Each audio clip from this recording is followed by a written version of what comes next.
अस्सलाम वालेकुम नाज़रीन, तो ॾिसी रहियो सिंध आवाज़ न्यूज़।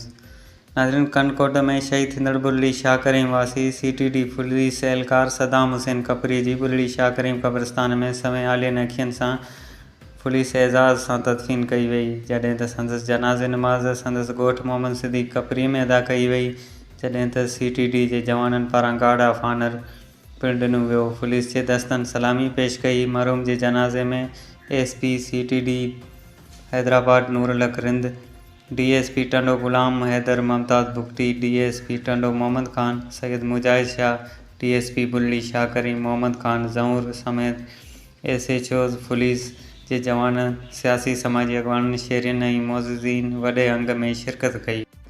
नाज़रीन, कनकोट में शहीद थींदड़ बुरली शाह करीम वासी CTD पुलिस एहलकार सदाम हुसैन कपरी जी बुरली शाह करीम क़ब्रिस्तान में समय आलियन अखियनि सां पुलिस एज़ाज़ सां तदफ़ीन कई वई, जॾहिं त संदसि जनाज़े नमाज़ संदसि ॻोठ मोहम्मद सिद्दीक़ कपरी में अदा कई वई, जॾहिं त CTD जे जवाननि पारां गार्ड ऑफ ऑनर पिणु ॾिनो वियो। पुलिस जे दस्तनि सलामी पेश कई। मरहूम जे जनाज़े में SP CTD Hyderabad नूरुलक Rind, DSP Tando गुलाम हैदर मुमताज़ बुगटी, DSP टंडो मोहम्मद खान, सैयद मुजाहिद शाह, DSP बुरली शाह करीम, मोहम्मद खान ज़हूर समेत SHOs पुलिस जे जवान, सियासी समाजी अॻवाननि, शहरियन ऐं मोअज़्ज़िज़ीन वॾे अंग में शिरकत कई।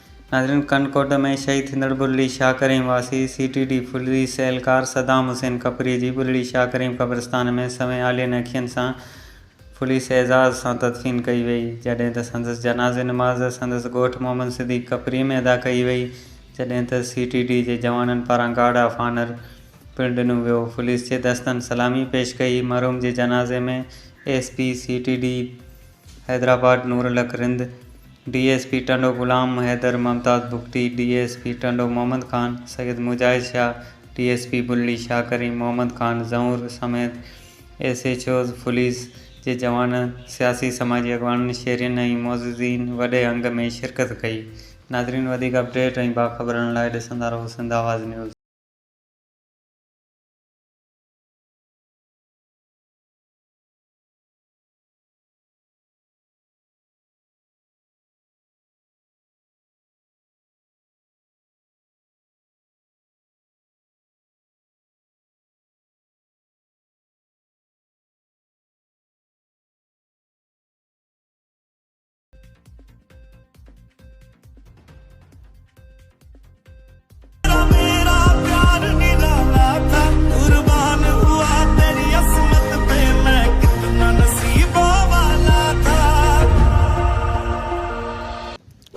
अस्सलाम वालेकुम नाज़रीन, हाणे तव्हां सिंध आवाज़ न्यूज़ खे YouTube ते ॾिसी सघो था।